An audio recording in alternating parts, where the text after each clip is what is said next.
আল্লাহ পাক আমার হাবিবের মাধ্যমে সবকিছু জানায়া দিলেন। বান্দারে কিয়ামতের ময়দান কায়েম হওয়ার পূর্বে যত তোমাদের মাঝে দেখবা একজন আরেকজনের হক খেয়ানত করে ফেলেছে, রাহাজারি রক্তাক্ত খুন খারাপিগুলা বেড়ে যাবে, কেউ কাউকে মানবে না।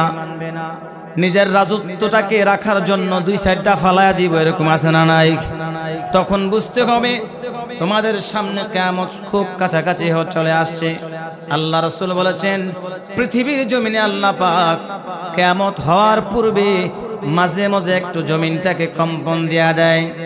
আল্লাহ পাক বলেছেন ইযা যুলজিলাতিল আরদু জিলজালাহা। ওরে দুনিয়ার মানুষ, এই পৃথিবীর জমিনটাকে আমি আল্লাহ এমন কম্পন দিব, এমন ভয়াবহ কম্পন দিব, এই কম্পনটা সৃষ্টির মাধ্যমে তামাম পৃথিবীকে আমি আল্লাহ ধ্বংস করে দিব। মাঝে মধ্যে দেখবেন কম্পন হয় রাতের 12টায়। কয়টায় বলেন? এটা দিয়ে আল্লাহ পাক আমাদেরকে সাবধান করে দেন। এই সামান্য 7.2, 9.2, 5.4 এরকম ভাবে একটা সংবাদ আমরা পাই। এইরকম ক্যাটাগরিতে আল্লাহ পাক জমিনটাকে একটা ঝাঁকানি দিবেন, কম্পন দিবেন, যেই কম্পন দিয়া বান্দাগুলাকে একটু বুঝাইয়া দিতে চায় বান্দারা খবরদার। দেখবেন যত রাহাজারি নাফরমানি যত বেড়ে যায়, আস্তে আস্তে বেড়ে যায়, তখন দেখবেন মাঝে মাঝে ভূমিকম্পটা হয়ে যায়। আর এই ভূমিকম্পটা দেখে আমরা হায় হুতাশ হয়ে যাই। আল্লাহ পাক বলেছেন এই জিলজাল প্রকম্পিত কঠিন থেকে আরো কঠিন এমন ভাবে জমিনটা কম্পন হবে। দেশের মধ্যে প্রবাস মনে করেন তামাম বিশ্বের মধ্যে যত বড় বড় পাহাড়গুলো রয়েছে, সবচেয়ে বড় পাহাড় হচ্ছে তুর পাহাড়। ওই তুর পাহাড়গুলি, বড় বড় পাহাড়গুলি একদম ভেঙ্গে চুরে চুরমাচুর হয়ে যাবে। এমন জলোচ্ছ্বাস ওই নদী থেকে সাগর থেকে উঠবে, পৃথিবীটাকে তামাম পৃথিবীটাকে ধ্বংস করে দিবে। হেরে আল্লাহর গোলামেরা, মাঝে মধ্যে এক জায়গায় ভূমিকম্প হয় আর এক জায়গায় হয় না, এরকম আছে না নাই? ইন্দোনেশিয়া হয়, বাংলাদেশে হয় না। এমন এক সময়, বিভিন্ন সময় ভূমিকম্পের মধ্যে একটা থাবার সঙ্গে 2 লাখ মানুষ নাই। কয় লাখ? আপনার দেখান ভারতের মধ্যে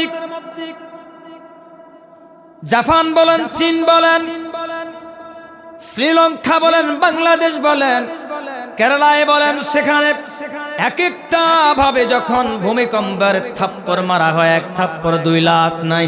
কয় লাখ নাই? 2 লাখ 3 লাখ পর্যন্ত চলে যায়, ধ্বংস করে দেওয়া হয়। আল্লাহ পাক বলেছেন বান্দারে, ও বান্দারে, কিন্তু এমন একটা কঠিন ভূমিকম্প আমি আল্লাহ পাক ইসরাফিলকে সিংহাটা সামনে দিয়ে, বাঁশিটা সামনে দিয়ে প্রস্তুত রাখা হয়েছে, তার কোনো কাজ নাই। ইসরাফিল আলাইহিস সালামের শুধুমাত্র 3টা কাজ। কয়টা কাজ? ওর মাত্র 3টা কাজ। একটা ফু, 2টা ফু, 3টা ফু দিবে, এই শুধুমাত্র একটাই দায়িত্ব। কাজ হচ্ছে 3টা, 3 বারে 3টা ফু দিবে। কটা ফু দিবে বলেন? আল্লাহ পাক বলেছেন যখন ফু দিবে পাহাড়গুলো তুলার মতো উঠে যাবে।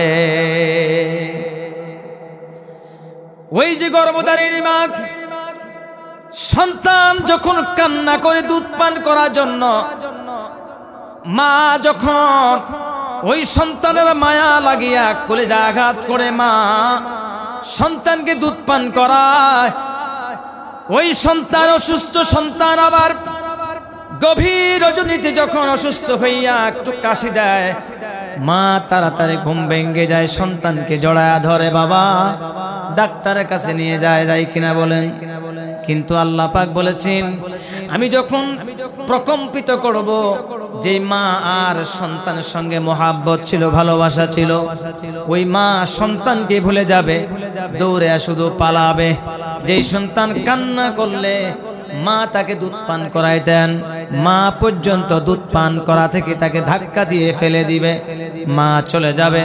মা বলছে আমি তাড়াতাড়ি বাঁচাবার জন্য আমাকে দৌড়াইতে হবে, আমি নিজে আগে বাঁচি, সন্তানকে দেখার সময় নাই। আবার বলা হলো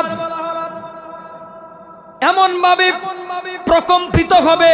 ওই নারী যদি, ওই মা যদি 6 মাস গর্ভবতী হয়, স্বাভাবিক পর্যায়ে 10 মাস 10 দিন লাগে, অথবা 8 মাস বা 9 মাস, এর কিছুদিন পরে সন্তান দুনিয়াতে চলে আসে। আল্লাহ পাক বুঝায় দিলেন, ও বান্দা, যখন ওই ভূমিকম্পটা হবে, আমি আল্লাহ ভূমিকম্পটা দিব। ওই ভূমিকম্পটার সময় ওই 10 মাস 10 দিন লাগবে না, অধিকাংশ মানুষেরা গর্ভবতী থাকবে, মেয়েরা, মা জাতিরা গর্ভবতী থাকবে, কারো 3 মাস, কারো 4 মাস।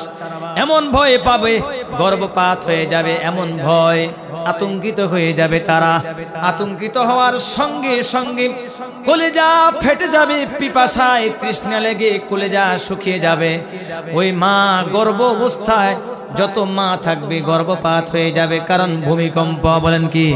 ওই ভূমিকম্প 10 তলা 5 তলা বলেন, আগে সর্বপ্রথম ভূমিকম্প দিয়া আল্লাহ রাব্বুল আলামিন ধ্বংস করবেন শহর আর বন্দর।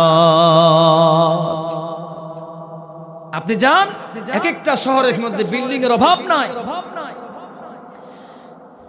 শহরে থাকার জন্য সবাই তো খুশি, খুশি না বলেন? নিজের বাপ দাদার সম্পদ বিক্রি করিয়া শহরে 3 কাঠা 4 কাঠা জমিন রাখিয়া 3 তলা 5 তলা বিল্ডিং করে নিজের সুখের জন্য। আল্লাহ রাসূল বলেছেন, এরে সাহাবীরা, শেষ জামানায় আমার একটা দল যখন কিয়ামতের, আল্লাহ নবীকে ফেরেশতা, আল্লাহ নবীকে তারা যখন প্রশ্ন করতো ইহুদি মুশরিকরা, যে ইয়া রাসূলুল্লাহ, ইয়া হাবিবাল্লাহ, কিয়ামত কখন হবে? আল্লাহ নবী বলেছেন, 2টা আঙ্গুল ধরে বলেছেন, এর মাঝে কিয়ামত, আমার পরে আর কোন নবী আসবে? কোন নবী আসবে না। সামান্য কাছাকাছি হবে, এই কাছাকাছির মধ্যে কিয়ামতটা হয়ে যাবে। কিয়ামত খুব কাছাকাছি। এই কিয়ামত কাছাকাছি আরো কেমনে বুঝবা? যখন দেখবা মানুষ শুধু প্রাচুর্য কি, কে কার উপরে সম্পদের পাহাড় গড়তে পারে, এরকম প্রতিযোগিতা থাকবে তাদের মধ্যে। বলেন নাই? আছে না? বলেন, কে কয় কাঠা জমিন রাখবে? বলবে উমুক তো 3 কাঠা জমিন রেখেছে, 10 গুণ্ঠা জমিন রেখেছে, ওই কাজের কাজ করছে। কিন্তু ওই সময় যখন দেখবেন 10 তলা 20 তলা 50 তলা 100 তলা, ওই জমিনগুলোর মধ্যে বড় বড় বিল্ডিং আর অট্টালিকা গলে ধ্বংস হয়ে যাবে, পাউডারের মতো হয়ে যাবে। দেখবেন গ্রাফিক্সের মাধ্যমে কতগুলা মানুষ, বিল্ডিং গুলা ক্ষণিকের মধ্যে ডেবে যায় না? বলেন, এমন একটা ঝাঙ্কারি যখন বাজবে, এই শহীদপুরের সব মানুষ মিলিয়া যদি শহীদপুরের জমিনটাকে ধাক্কা দেয়, এটা কি লড়বেও? একটা ছোট্ট একটা সারা গাছ লাগালে, যার বয়স 1 বছর হয় না, চিকন চাকন, যদি বলে আপনি 3 জনে মিলে ওটা উঠান, সম্ভব হবে? কি এর শক্তিশালী বলেন? কি শক্তিশালী হলেন? এটা উঠানো সম্ভব নয়। 10 কেজি 15 কেজি একটা খাড়ির মধ্যে আপনাকে মাটি দিয়ে দিলে, 1 মণ মাটি মাথায় করে যদি বলা হয় আপনি এখান থেকে মেঘদাই পর্যন্ত যাবেন, সম্ভব? তাহলে জমিনটা নাড়বেন কিভাবে? ইহুদিরা বলতো যে শুধু তোমার নবী বলতেছে কিয়ামত হবে, কিয়ামত হবে, কখন হবে? এই জন্য আল্লাহ পাক, ইযা যুলজিলাতিল আরদু জিলজালাহা, যখন এই জমিন কম্পন হবে, ভয়াবহ প্রকম্পিত হবে, সব কিছু ধূলিসাৎ হয়ে যাবে। ওয়া আখরাজাতিল আরদু আসকালাহা, তখন এই জমিন সব বুগলায়া সব বের করে দিবে। স্বর্ণ অলংকার, কোন মুফাসসির বলেছেন, যখন ওয়া আখরাজাতিল আরদু আসকালাহা, কোন মুফাসসির বলেছেন জমিনের মধ্যে আদম থেকে কিয়ামত এর পূর্ব পর্যন্ত যত মানুষ ইন্তেকাল করেছে, পচে গলে গেছে, সব মানুষকে ধাক্কায়া বের করে দিবে মাটি। সুবহানাল্লাহ বলতেন না? এই মাটি থেকে আপনাকে বের করে দিবে, আপনাকে বুগলা বের করে দিবে। কোন মুফাসসির বলেছেন স্বর্ণ অলংকার যত জহরু সব বের করে দিবে। আমার আল্লাহ রাসূল বলেছেন, এই পৃথিবীর মানুষেরা যখন জমিন তার ভিতরের সব জিনিসপত্রগুলা বের করে দিবে, তখন একদল লোক দেখবে তার পায়ের কাছে স্বর্ণ পড়ে আছে, ডায়মন্ড পড়ে আছে। দেখেন আমরা সামান্য ডায়মন্ডের জন্য কত কষ্ট করি, তেলের খনিকে উদ্ধার করার জন্য কত যুদ্ধ হয় না বলেন? তেল নিয়ে যুদ্ধ করা হয়। স্বর্ণের পাহাড় যদি কোনো রাষ্ট্র খোঁজ পায়, এই স্বর্ণের পাহাড়টাকে নেওয়ার জন্য তো কত যুদ্ধ হয়। আপনি পাশে কোনো স্বর্ণ খোঁড়ার জন্য গেলেন, স্বর্ণটা কেনার জন্য ব্যতিব্যস্ত হয়ে পড়ে থাকি। আল্লাহ পাক বলেছেন ওয়া খরাজাতিল আরদু আসকালাহা, যখন এই মাটির ভিতর থেকে সব স্বর্ণ অলংকার বের হয়ে যাবে, বান্দার সামনে যখন পড়বে, ওই বান্দা ডাক দিয়া বলবে, হায় রে, যেই সম্পদের জন্য আমি আমার ভাইয়ের মাথায় আঘাত করেছিলাম, আমার ভাইকে তার গলায় ছুরি লাগাইছিলাম, যেই সম্পদের জন্য, যে টাকা পয়সার জন্য, যেই ডায়মন্ডের জন্য, যে তেলের জন্য, পাহাড় সমপরিমাণ অর্থের জন্য ভাই ভাই যুদ্ধ করেছি, পাশাপাশি পাড়া মহল্লায় যুদ্ধ করেছি, মানুষকে মেরে এই সম্পদটা আমি নিয়েছিলাম। আজকে এই সম্পদ আমার সামনে উপস্থিত হয়ে গেছে, অথচ আজকের এই সম্পদ আমার জীবনের কোনো মূল্য হবে না। হবে যখন প্রকম্পিত হবে আপনার সামনে, এখন ৩-৪ লক্ষ টাকার একটা বান্ডেল আছে, এখন কি নিজের জীবনটা বাঁচাবেন না বান্ডেল নিবেন? কথা বলছেন না? তারপর নিব একজন লোক যে কোনো বাঁচি আর মরি, বান্ডেলটা আগে কি কি দরকার, এরকম লোক আছে না? হাজারো সম্পদ আপনার সামনে পড়ে যাবে, সিংহাটা যখন ফুৎকার দিবে, ফুৎকার দেওয়ার সঙ্গে সঙ্গে মাটি সব বের করে দিবে। বের করে দেওয়ার পরে এরপরে ওয়াকাল আল ইনসানু মা লাহা, মানুষগুলা বলবে, কি হলো আজকে, জমিনটা কি হয়ে গেল? আরেকটা riwayaতের মধ্যে বলেছেন, এই জমিনটা তার জবানটা খুলে যাবে। কি যাবে বলেন? তার জবানটা খুলে দিবেন কে? জোরে কোন না, তার জবানটা খুলবেন কে? জমিনটা তার জবানটা খুলে দিবেন। খুলে দিয়ে যখন তার জবানটা খুলে যাবে, তখন ওই জমিন আপনার বিরুদ্ধে সাক্ষী দিবে, আপনার বিরুদ্ধে সাক্ষী প্রদান করবে। কে কোন ভাবে চলাফেরা করেছে, কোন জায়গা দিয়ে হেঁটেছে, কিভাবে মানুষের মাথায় বাড়ি দিয়েছে, কি চক্র নিয়ে জমিনের মধ্যে চলাফেরা করেছে, আপনি বুঝেন মাটি না? না, এই মাটিটা আল্লাহ রাব্বুল আলামিনের দরবারে হাসরের ময়দানে আপনার আর আমার বিরুদ্ধে তারা আল্লাহর আদালতে সাক্ষ্য দিবেন। কি দিবেন? আল্লাহর আদালতে সাক্ষী দিবে যে এই জমিনটা আমার বিরুদ্ধে বলছে। তখন আপনার পাওয়ার থাকলে ধমক দিয়েন, খবরদার আর একটা কথা বলবা না। কথা শুনবে? জমিন কথা শুনবে? শুনবে না। এই জমিন তো আমাদেরকে গ্রাস করে ফেলতো। আল্লাহ বলছেন, খবরদার, এই জমিন দিয়ে আমার আল্লাহর ওলিরা চলবে, একটা মুহূর্ত বেয়াদবি করা যাবে না। এই জমিন দিয়ে মুমিন চলবে, মুমিনের সঙ্গে বেয়াদবি করা যাবে না।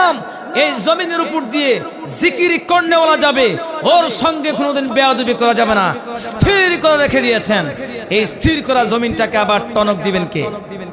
যেরকম কে দিবেন? যখন এই জমিনের কথা ফুটে যাবে, আমার আপনার বিরুদ্ধে সাক্ষী প্রদান করবে, মানুষগুলা বলবে, ওয়াকাল আল ইনসানু মা লাহা। মানুষরা কি অন্যকে বলবে, আজকে কি হয়ে গেল, কেমন হয়ে গেল, সব দেখি আমার বিরুদ্ধে আচরণ করতেছে, কেন জানি কথা বলতেছে। সুবহানাল্লাহ বলতেন না? তখন আপনি আশ্চর্যিত হয়ে যাবেন। কারণ হচ্ছে, মাটি যদি কথা বলে বুঝতে হবে কিয়ামত আর বেশি দূরে না। আল্লাহর নবী সাল্লাল্লাহু আলাইহি ওয়াসাল্লাম কি ইহুদিরা প্রশ্ন করত, ও নবী, কখন কিয়ামত হবে, কখন কিয়ামত হবে? আল্লাহর নবী বলেছেন, 5টা জিনিস একমাত্র আল্লাহ ছাড়া কেউ জানে না। কয়টা জিনিস বলেন? জোরে বলেন, কয়টা জিনিস? যেমন ইমাম মালিক রাহমাতুল্লাহি আলাইহি, তিনি হজ করতে যাবেন। হজ করতে গিয়ে কি ইন্তেকাল করবেন না মদিনা থেকে?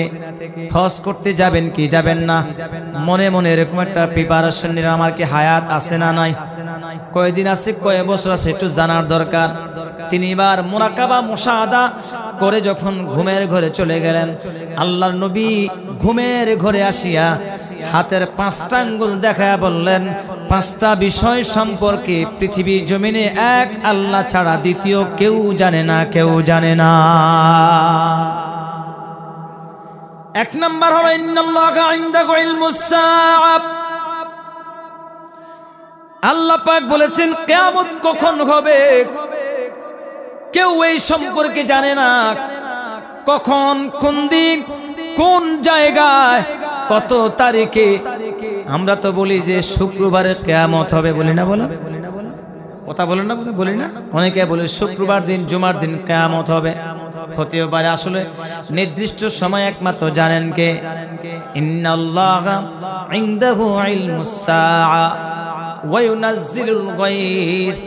আল্লাহ পাক আবার বলেছেন বৃষ্টিটা কখন কোন জায়গায় হবে, কতটুকু পরিমাণ বৃষ্টি দরকার, এটা একমাত্র কে জানে?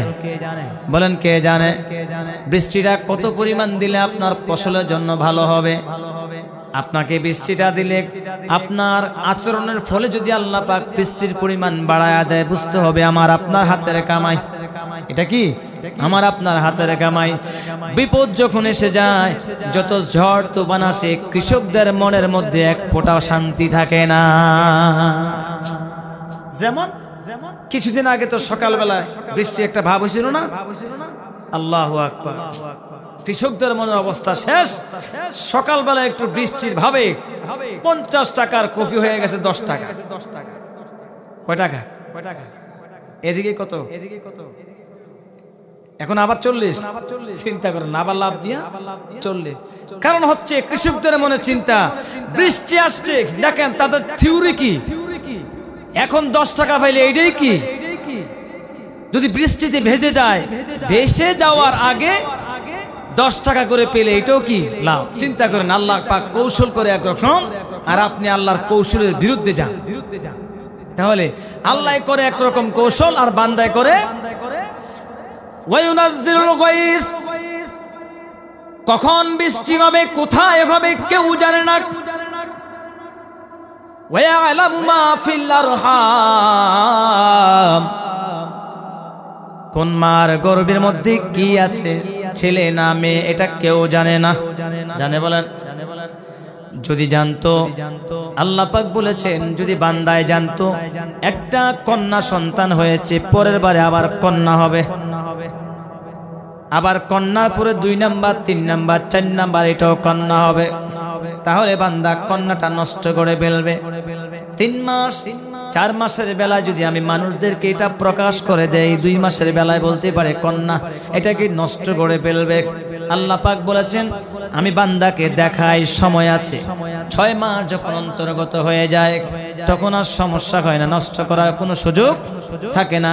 আমি আল্লাহ পাক কম্পিউটারের মাধ্যমে আপনার আমাকে সংবাদ দিতে জানেন এটা কি কন্যা সন্তান না ছেলে সন্তান।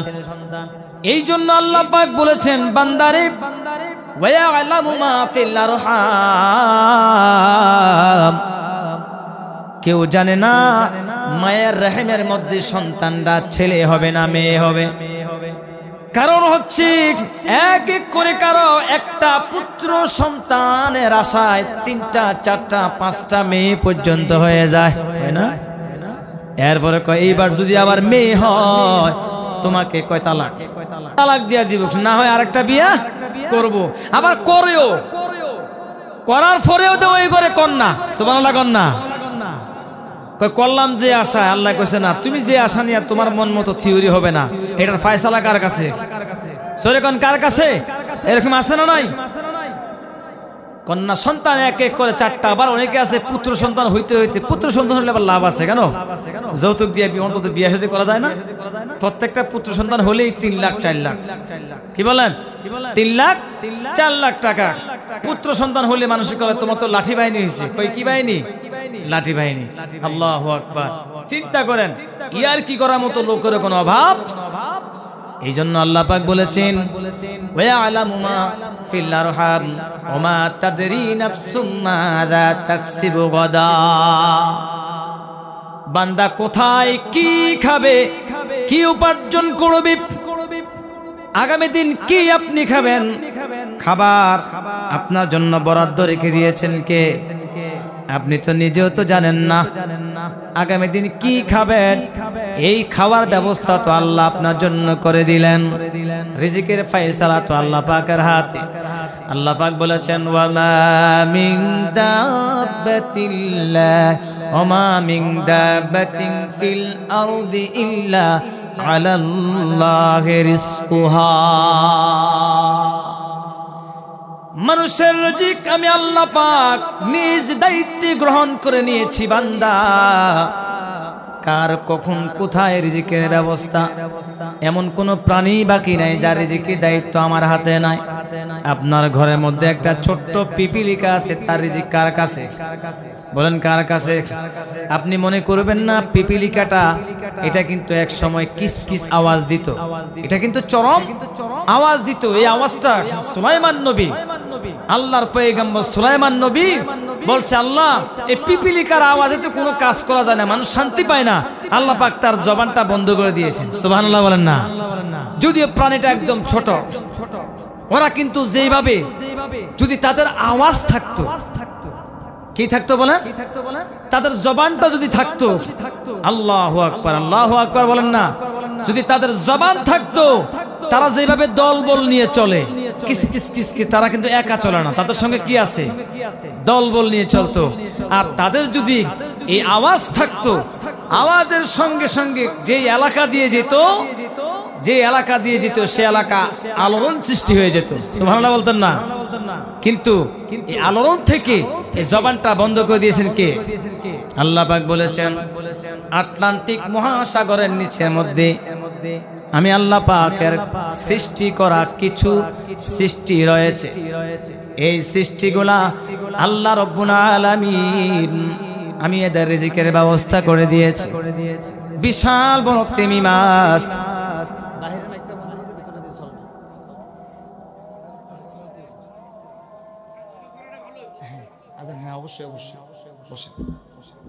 আমরা আজানটা একটু শেষ হোক ইনশাআল্লাহ।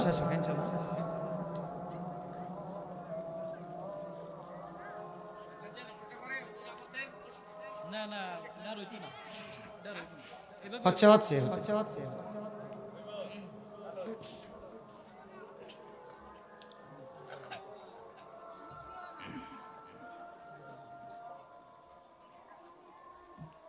না, কেউ যাবেন না, থাকেন, শেষ হবে, আজান হবে ইনশাআল্লাহ। আজানটা শেষ হোক।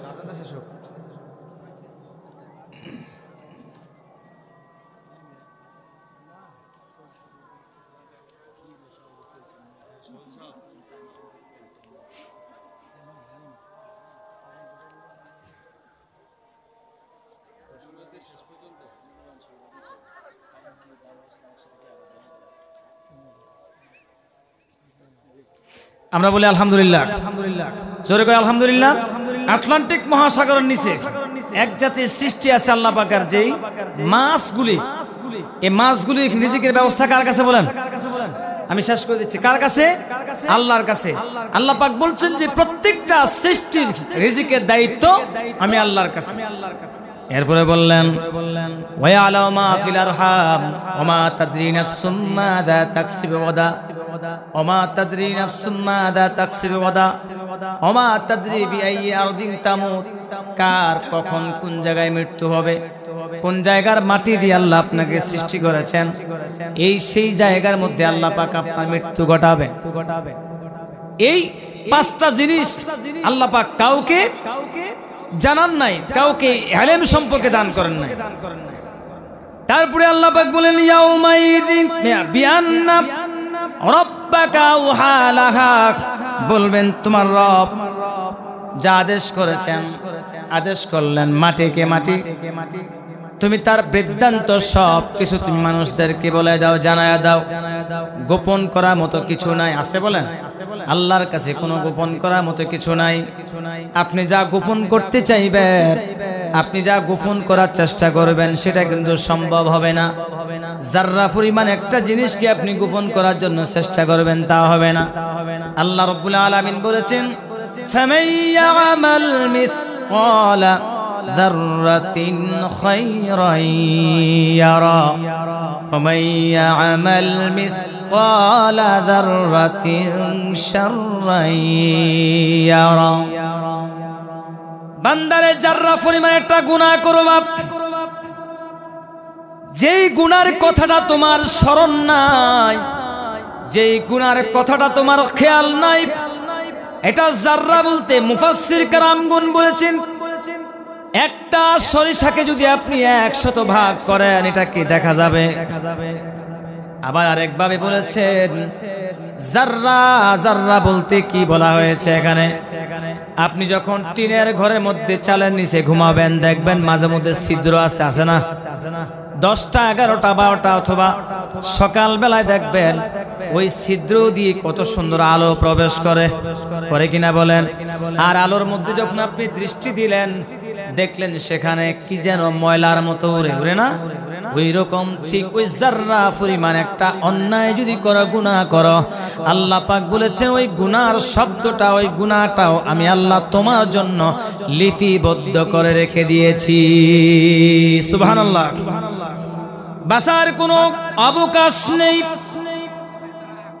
কোথায় কোন জায়গায় আপনি 1 টাকা দান করেছেন, 1 পয়সা দান করেছেন, এরে আল্লাহর গোলামেরা, 1 পয়সা আপনি দান করেছেন, 1 আনা দান করেছেন, সেই দানটাও তো আল্লাহ লিখে রেখেছে। যখন আপনার সামনে কিতাব দিবেন, ইকরা কিতাবাকা কাফা বিনাফসিকাল ইয়াউমা আলাইকা হাসিবা, একটা কিতাব দিবে আপনাকে আমাকে, একটা কিতাব দিবে, কারো ডান হাতে, কারো বাম হাতে, কারো পিছন দিয়ে, কারো সামনে দিয়ে। জাহান্নামীদেরকে পিছন দিয়ে আল্লাহ পাক দিবেন।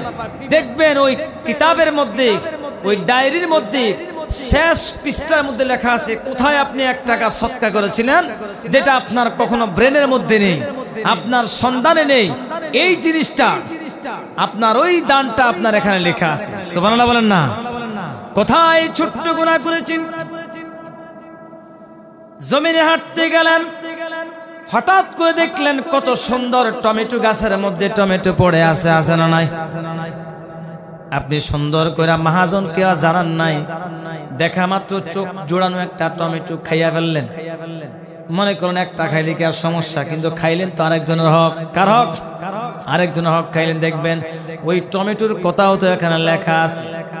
আপনি এমন একটা জায়গায় 1 টাকা আপনি দান করলেন একজন ফকির এবং একজন হয়তোবা মিসকিনকে, বা কোনো মসজিদ মাদ্রাসায়, অথবা রাস্তা থেকে একটা কষ্টদায়ক যন্ত্রণাদায়ক জিনিস আপনি ফেলে দিলেন। দেখবেন কিতাবের মধ্যে লেখা আছে ওই নেকটা পর্যন্ত আল্লাহ আপনাকে ফিরাইয়া দিবে, একটু রাখবে না, কোনোদিন নয়। এই জন্য আল্লাহ রাসূল সাল্লাল্লাহু আলাইহি সাল্লাম বলেন, মৃত্যু কিয়ামত আসার পূর্বে পূর্বে তোমরা 4টা জিনিস খেয়াল রাখবা। 4টা জিনিসকে তোমরা সব সময় মূল্যায়ন করবা। কি করবা বলেন? এই 4টা জিনিস আজকে নিয়ে যাবেন। কয়টা জিনিস? এই 4টা জিনিসের মধ্যে 1 নাম্বার হচ্ছে দারিদ্রতা। দারিদ্রতা তোমার আসার আগে আগে ভালো ভালো আমলের মধ্যে প্রতিযোগিতামূলক অংশগ্রহণ করো, কারণ দারিদ্রতা যাকে ধরে সে আল্লাহকে ভুলে যায়। ভুলে না বলেন? কি ভুলে যায় না বলেন? দারিদ্রতা মানুষের মন মস্তিষ্ক নষ্ট করে ফেলে, গুনাহের দিকে চলে যায়। দারিদ্রতার কারণে মানুষ খুন করতে বাধ্য হয়, লোভ লালসায় পড়ে যায়, আল্লাহকে ভুলে যায়, আল্লাহকে গালাগাল করে। তখনই আল্লাহ পাক, এই জন্য আল্লাহর নবী বলেছেন সাহাবীরা রে, দারিদ্রতা আসার পূর্বে পূর্বে আল্লাহকে ভুলার আগে আগে তুমি বেশি বেশি করে নেক আমল করো, নেক আমলের প্রতিযোগিতা করো। যদি ওই দারিদ্রতা থেকে যদি তুমি উঠতে না পারো, তাহলে অবশ্যই অবশ্যই ঈমান হারা হয়ে ইন্তেকাল করবে। আর যখনই মারা যাবে তখনই তোমার জন্য কিয়ামত হয়ে যাবে। কিয়ামত মদরন্তর এমনি আসবে না, আপনার সমস্ত অঙ্গ প্রত্যঙ্গ টিপে টিপে আপনার রুহটা বের করবে। যদিও দেখি আমরা এই লোকটা সোজা হয়ে শুয়ে আছে, ঠিক না বলেন? ওই লোকটাই বুঝে যে তার মরণের অন্তিম সময়টা তার কত কষ্টে যাচ্ছে। তারপরে হলো বার্ধক্য। বলেন কি? বার্ধক্য জমিন। এই বার্ধক্য জনিত যদি কোন লোক বার্ধক্য অবস্থায় চলে আসে, তার স্মরণ শক্তি কমে যায়। কি যায় বলেন? একটু বড় হয়ে গেলে, বয়স হয়ে গেলে কিছু মনে থাকে না, আছে না এরকম? সকালবেলায় কি দিয়া খাইলো বিকাল আর মনে থাকে না, কয় ওয়াক্ত নামাজ পড়েছে সেটাও তো আর মনে থাকে না। এই জন্য বার্ধক্য আসলে আপনার মধ্যে অনীহা চলে আসে, অসুস্থতা বেশি হয়ে যায়। বার্ধক্য আসলে যখন স্মরণ শক্তিটা কমে যাবে তখন আল্লাহকে আর মনে থাকে না। বলেন থাকে মনে? এই জন্য আল্লাহর নবী বলেছেন, তোমরা যখন বার্ধক্য অবস্থায় চলে আসবে অবশ্যই এর আগে আগে তুমি আমল করে যাও, আর আমলটার মধ্যে প্রতিযোগিতামূলক তোমরা তোমাদের মনোবাসনা নিয়ে আসো। কারণ বার্ধক্য জনিত যখন হয়ে যাবে ঠিক মতো ওযু করতে পারবে না, ডান হাত ধুইলে বাম হাত ধোয়ার খেয়াল থাকে না, মাথা মাসে করা খেয়াল থাকে না, পায়ের কুড়ালি পর্যন্ত কতটুকু ধুইতে হবে সেটাও মনে থাকে না। আর এখন তো শীতের দিন, ওযু অনেকের হয়নিও, অনেকের ওযু হয় না। জাম্পার টাম্পার নিয়ে একবারে গায়ের মধ্যে ঝুলাইয়া এমন ভাবে টান গ্লাস মানে টান দিতে থাকে, কিন্তু ওঠে না, সামান্য একটু দিয়া নেয়, কি ওযু হয়ে গেছে। আর মুখের মধ্যে মাফলার কখনো যদি পাশে রাখে, শুধুমাত্র মুখমূল্য এতটুকু, অথচ বলা হয়েছে চুলের গোড়া থেকে থুতনির নিচ পর্যন্ত, এক কানের লতি হইতে অপর কানের লতি পর্যন্ত সমস্ত মুখমণ্ডল ধৌত করা। অনেকের দাড়ি কদুর আছে, মুখ কোন রকম একটু আস্তে মশা দিয়ে চলে আসে। এতে বলেন কি ওযু আছে না নাই? আপনার এদিকে ওযু আছে? বলা যাবে ওযু আছে? ওযু নাই। একটু তো সেবন আল্লাহুম্মা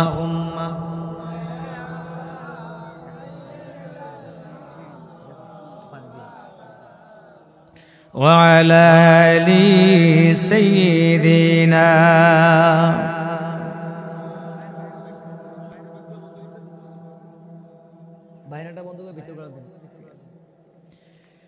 বলছিলাম বার্ধক্য জনিত, এখানে কি বার্ধক্য নাই? অনেক মুরব্বীরা আছে দেখলে এখন অনেকে লোককে চেনে না, চেনেনি বলেন? নিজের আপন সন্তান যদি বাবার কাছে যায় বার্ধক্য দুর্বল, মার কাছে যারা যদি বলে মা আমি তো আপনার বড় সন্তান, আপনার ছোট সন্তান, চিনবে? আওয়াজ শোনার পরে চিনে।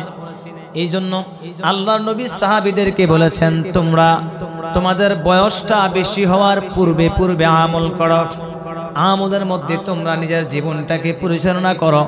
তোমরা তোমাদের বার্ধক্য আসার পূর্বে তোমরা তোমাদের জীবন গঠন করে নাও তোমরা সুন্দরভাবে। তারপরে বলা হলো অসুস্থতার পূর্বে, অসুস্থতার পূর্বে এই অসুস্থতা তোমার শরীরটাকে নষ্ট করে ফেলবে। এক একটা অসুস্থতা মানুষের এক একটা অঙ্গ প্রত্যঙ্গ নিয়ে যায়। একটা পা বিকলাঙ্গ করে দেওয়া হয়, প্যারালাইসিস হয়ে যায় না এরকম বলেন? প্যারালাইসিস পর্যন্ত হয়ে যায়। এই প্যারালাইসিস হলে তুমি ঠিক মতো পথে বসতে পারবে না, আল্লাহর ইবাদত করতে পারবে না। এই কোথায় যান? বসেন। আল্লাহর ইবাদত করতে পারবে না। আল্লাহর ইবাদত করতে আসলে এদের মধ্যে একটা অনীহা চলে আসবে। কি আসবে? একটা অনীহা চলে আসে। হুজুর হাতের মধ্যে একটু প্রবলেম, নামাজ পড়তে পারি না। ইমাম সাহেব হুজুর কয় আপনি নামাজ পড়তে আসেন না কেন? কয় হাতে একটু প্রবলেম। আল্লাহর নবী আগেই সংকেত দিয়েছেন, তোমরা যদি তোমাদের বার্ধক্য অসুস্থতার পূর্বে যদি আমল করতে না পারো, যখনই অসুস্থ তোমার একটা অঙ্গ প্রত্যঙ্গ নিয়ে যাবে। দেখেন বর্তমানে সুস্থ হাজারো সুস্থ মানুষ হঠাৎ করে অসুস্থ হয়ে হসপিটালের মধ্যে পড়ে আছে, এরকম আছে না নাই? আমি আর আপনি সুস্থ আছি, কিন্তু অসুস্থতা যারা পড়েছে তারাই তো সুস্থতার নিয়ামত সম্পর্কে জানে। আপনি অসুস্থ মানুষ হসপিটালে ঘুরে আসবেন, মনটা চেঞ্জ হয়ে যাবে। তখন বলবেন আল্লাহ আলহামদুলিল্লাহ, ওদের চেয়ে আল্লাহ তুমি আমাকে ভালো রেখেছ। আর ভালো রেখেছে বলেই তো সকালবেলা আজানের পরে আমরা ঘুমাই, আছে না? না হলে ঘুমাইতে পারতাম? এই জন্য অসুস্থতা আসার আগেই নেকের মধ্যে ধাবিত হও, প্রবেশ করো, প্রতিযোগিতা করো কে কত ওয়াক্ত নামাজ পড়বা, সুন্নাত নফল ফরজ আদায় করে দাওয়াতি কাজ করবে, নেকের কাজ করবে, সদকা দিবে। সদকা দিয়া দিয়া তোমার আমলের পাল্লাটা একটু ভারী করে নাও, কারণ শেষ জামানার আমরা যারা রাসূলের উম্মত রয়েছে আমাদের উপরে আল্লাহ পাকের রহমত আছে। কি আছে বলেন? আর রহমত থাকার কারণে তো এত অপরাধ করে তো আল্লাহ আমরা পার পেয়ে যাই, পাই না? অনেক পার পেয়ে যায়।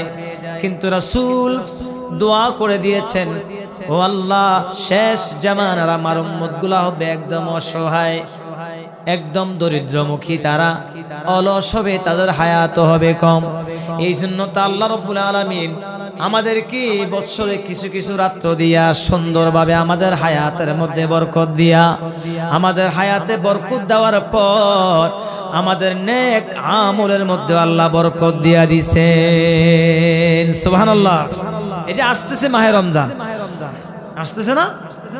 রমজান মাস সামনে, অনেকের পেট ব্যথা আস্তে আস্তে বাড়া আরম্ভ করবে, অনেকের গ্যাস্ট্রিকও শুরু হয়ে যাবে।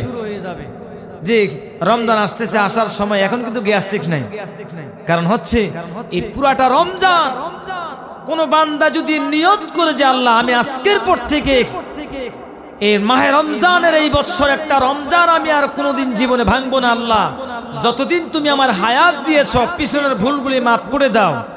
এই রমজানকে উদ্দেশ্য করে বলেছি, আমার গ্যাস্ট্রিক, আমার যত অসুস্থ আছে আল্লাহ অন্তত পক্ষে রমজানে আমাকে মাফ করে দিও, যাতে অসুস্থতার জন্য আমার একটা রোজাও ভেঙে না যায়। এই একটা নিয়ত করেন, দেখবেন ইনশাআল্লাহ তাআলা জীবনের জন্য আল্লাহ আপনাকে সুস্থ করে দিবে। সুবহানাল্লাহ। এই বিশ্বাস আছে তো? এটা বিশ্বাস থাকতে হবে, না থাকলে ঈমানও থাকবে না। কিন্তু দেখেন রমজান আসতেছে কত সুন্দর, আর এই রমজান আসার পূর্বে এই তো রজব মাস আসতেছে, আল্লাহর নবী দোয়া করতেন, আল্লাহুম্মা বারিক লানা ফি রজবা ওয়া শাবান ওয়া বাল্লিগনা রমাদান। ও মালিক, রজব মাসের বরকত, শাবানের বরকত তুমি আমার উপরে নাজিল করে দাও, বৃদ্ধি করো, রহমত নাজিল করো, মাহে রমজান পর্যন্ত আমার হায়াত বাড়ায়া দাও। সুবহানাল্লাহ। আর আমরা চিন্তা করি রমজান আইতেছে, আমাদের গ্যাস্ট্রিক আস্তে আস্তে বাড়তেছে। শেষ জামানার নবীর উম্মতের মধ্যে অনেক কারচুপি হয়ে যায়, শুধু অলসতার মধ্যে তারা দিন জীবন যাপন করে, জায়গায় বসে বসে তারা বিভিন্ন ধরনের কথা কুপন করে, বিভিন্নভাবে তারা বিভিন্নভাবে সমালোচনা করে, আসে না নাই? এই জন্য আল্লাহ পাক বলেছেন, আল্লাহ রাব্বুল আলামিন বলেছেন, আমি ওই বান্দাদেরকে আগে আগে কিয়ামতের সুসংবাদ ঘোষণা দিয়ে দিলাম, বান্দারে তোমরা যদি আমার কিয়ামত আসার পূর্বে যদি তোমরা আমল করতে পারো, তাহলে আমি আল্লাহ মুমিন বান্দাদেরকে আমি আল্লাহ বিভিন্ন অসুস্থতার মাধ্যমে তাদেরকে দুনিয়ার জমিন থেকে কষ্ট ছাড়া তাদেরকে মৃত্যু দিয়া দিব। কষ্ট হবে না, মুমিনদেরকে কোনো কষ্ট দিব না, একটু বিন্দু পরিমাণ কোনো কষ্ট দিবে। যাদের ভিতরে ঈমান আছে যে কিয়ামত যখন আসবে সব কিছু ধূলিসাৎ হয়ে যাবে, জমিনটা তামার হয়ে যাবে। কি হয়ে যাবে? তামার জমিন হয়ে যাবে। বর্তমান সূর্যের চেয়েও কঠিন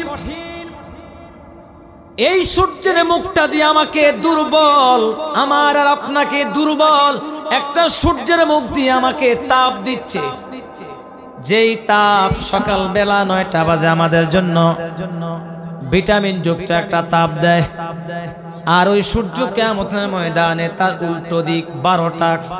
বলেন তো উল্টা দিকের বিপদ বেশি না ভাও দিকের বিপদ বেশি? উল্টা বেশি, কারণ উল্টা জিনিসগুলো সব, কারণ অঙ্ক যদি আপনার রেজাল্ট না মিলে তাহলে বিভিন্ন ধরনের হয়, বিভিন্ন ধরনের মুসিবত। আর সঠিকভাবে থাকলে তার কি কোনো ভয় আছে? কোনো বিপদ আছে? কোনো বিপদ নাই। আল্লাহ পাক বলেছেন, বান্দারে এই তামার জমিনটাকে আমি আল্লাহ যখন কিয়ামত হয়ে যাবে, জমিনটা সমান হয়ে যাবে, এই জমিনটাকে আল্লাহ স্থির রেখে দিয়েছেন। জমিনটা যখন আল্লাহ তৈরি করলেন, সৃষ্টি করলেন, সৃষ্টি করার পরে জমিন নড়বড় করে পানির উপরে এই জমিনটাকে স্থির করে দিলেন। জমিনটাকে বললেন, জমিন তুমি নড়াচড়া করতে পারবা না, তোমার উপরে আমার কোরআন শুননেওয়ালা মানুষগুলো চলবে, আল্লাহকে ডাকার মতো মানুষগুলো চলবে, কোরআন হাদিস বুঝানেওয়ালা মানুষগুলো চলবে, আমার মুমিন বান্দারা এখানে চলাফেরা করবে, কেউ তো কোনোদিন সমস্যা হবে না। সুবহানাল্লাহ বলেন না, এদের জন্য কোনো সমস্যা না হয় জমিনটা স্থির রেখে দিলেন। কিন্তু এই জমিনটাকে আল্লাহ ধ্বংস করাইয়া এই উল্টা দিক চন্দ্রের সূর্যের উল্টা দিক 12টা দিক থেকে যখন তাপ দিবেন, এই 40 বছর পর্যন্ত তাপ দিয়ে জমিনটাকে তামার জমিনের মতো বানিয়ে ফেলবে। আপনি ইট খোলায় যাবেন ব্রিক ফিল্ডে, একটা কাঁচা ইটকে দেখবেন 24 ঘন্টা, 1 সপ্তাহ, 1 মাস পর্যন্ত এটাকে ঝালাই করে তাপ দেয়, এরপর এটা ইট হয়ে যায়, শক্ত হয়।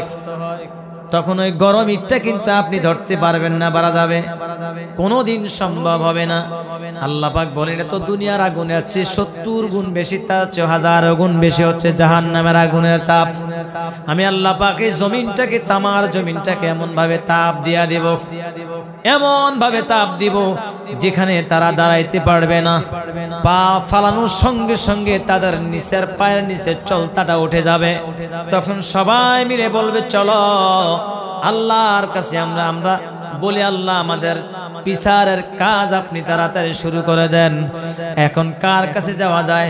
সমস্ত মানুষগুলি আদম নবীর কাছে গিয়ে বলবে, আদম নবী গো, হাসর ময়দানে তো আর দাঁড়াইতে পারি না, আমাদের পা গুলা তো ফুলে যাচ্ছে, আমরা তো কষ্ট পাচ্ছি, আপনি আমাদের জন্য আল্লাহর কাছে আপনি সুপারিশ করেন। আল্লাহর পয়গম্বর ইব্রাহিম, আল্লাহর পয়গম্বর আদম ও সফিউল্লাহ, তিনি বলবেন, না না, আমাকে জান্নাতের মধ্যে নিষেধ করা হয়েছে, তুমি গন্ধম খেও না, এই গাছের নিচে যেও না, কিন্তু আমি শয়তানের ফেরে পরে গন্ধম খেয়েছি, অথচ গন্ধম খাওয়ার পরে আল্লাহ আদম নবীকে ক্ষমা করে দিয়েছে। ক্ষমা করছেন না? না হলে তো নবী না। আদম নবীকে ক্ষমা করার পরেও ওই ভয়াবহ অবস্থার ওই হাসরের ময়দানটা আদম নবী এমন ভাবে খেয়াল করেছেন যে আজকের হাসরের ময়দানে ওই জান্নাতের মধ্যে গন্ধম খাওয়ার জন্য আল্লাহ আমাকে কি ব্যবহার করবেন আমার জানা নাই। অতএব তোমরা সবাই চলে যাও, নূহ নবীর কাছে তোমরা চলে যাও। নূহ নবীর কাছে যখন চলে আসবে, আসার পরে বলবে, ও নূহ নবী গো, আমাদের জন্য একটু দোয়া করেন, সুপারিশ করেন, আল্লাহ যেন আমাদের হিসাবের কাজটা তাড়াতাড়ি শুরু করে। কারণ মামলা যদি থানার মধ্যে পড়ে থাকে শান্তি থাকে? যারা মামলা করছে এরা বুঝে কেন? এই মামলা যারা করে, মামলা যদি থানায় থাকে শান্তি থাকে না। মামলা যত তাড়াতাড়ি শেষ হবে, বিচারের কাজ যত তাড়াতাড়ি হবে, তখন বোঝা যাবে, একটা রায় যদি হয় তখন বোঝা যাবে শান্তি না অশান্তি। এখন আমরা হাসরের ময়দানে আছি, ও নবী আপনি আমাদের জন্য একটা সুপারিশ করুন, আল্লাহকে বলুন আমাদের পক্ষে একটা সুপারিশ করুন যে আল্লাহ তাড়াতাড়ি বিচারের কার্য আপনি তাড়াতাড়ি শুরু করে দেন। আল্লাহ নবী নূহ বলবে, ও দুনিয়ার সন্তানেরা রে, আমার একজন সন্তান ছিল আল্লাহ বিরোধী। সুবহানাল্লাহ বলেন না? কারণ আমি কখনো আল্লাহর কাছে এই জবাব দিতে পারবো না, আমি নবী হইয়া আমার সন্তান যদি বেঈমানের সঙ্গে তার কার্যকলাপ থাকে, আমার স্ত্রী যদি বেঈমানের সমর্থন থাকে, হয়তো বা আল্লাহ আমার সঙ্গে কি ব্যবহার করবে এটা আমার জানা নাই। অথচ আমি যদিও তোমাদের জন্য আল্লাহর কাছে প্রার্থনা করতে পারবো না, তবে তোমরা চলে যাও ইব্রাহিম ও খলিলুল্লাহর কাছে। সুবহানাল্লাহ বলেন না? ইব্রাহিম ও খলিলুল্লাহর কাছে যাইয়া বলবে, ও আল্লাহর পয়গম্বর ইব্রাহিম নবী, এই হাসরের ময়দানে দাঁড়াইয়া থাকতে পারি না, তামার জমিনটা কত গরম হয়ে আছে, আর সহ্য হচ্ছে না, আপনি আমাদের পক্ষ হয়ে আল্লাহর কাছে প্রার্থনা করুন। ইব্রাহিম নবী ডাক দেয়া বলে, আমি পারবো না, কারণ আমার আব্বা ছিলেন নমরুদের অনুসারী। কার বলেন? আমার আব্বা ছিলেন নমরুদের অনুসারী, আমি একজন বেঈমানের ঘরে জন্ম হওয়া একজন নবী, এর জন্য আল্লাহ রাব্বুল আলামিন আমার সঙ্গে কি ব্যবহার করবে আমার জানা নাই। অতএব আমার পক্ষে সম্ভব নয়, আমি তোমাদেরকে দেখাইয়া দিলাম, তোমরা চলে যাও মূসা আলাইহিস সালাতু ওয়াস সালামের দরবারে। এবার চলে আসবে মূসা নবীর কাছে, বলবে ও মূসা নবী গো, আপনি আমাদের পক্ষ হয়ে আল্লাহর কাছে একটু দোয়া চান, প্রার্থনা করুন আমাদেরকে যেন আমাদের বিচারের কাজ যেন তাড়াতাড়ি শুরু করে দেয়।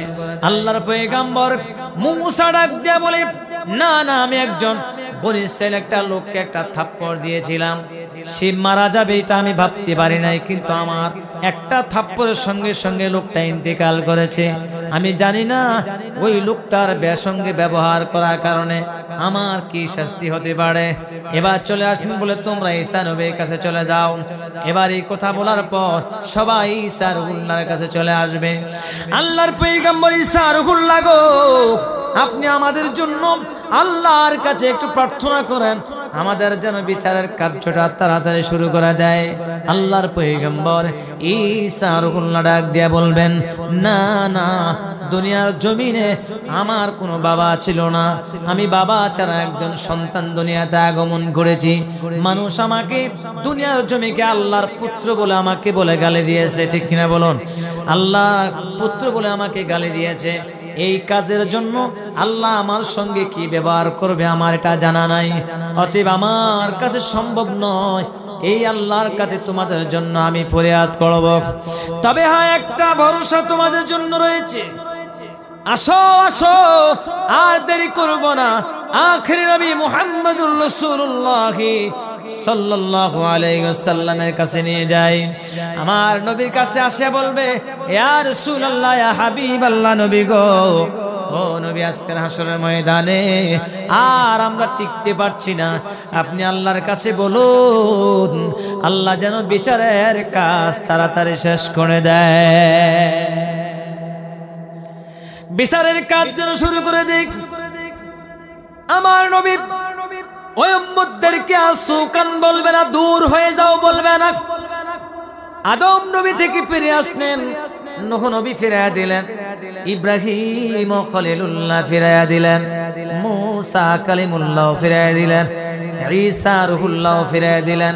কিন্তু আমার আপনার নবী, মায়ার নবী, ওই দয়াময় নবী, আমার আপনার নবী মুহাম্মদুর রাসূলুল্লাহ সাল্লাল্লাহু আলাইহি ওয়াসাল্লাম আমাদের ফিরাইয়া দিবে না।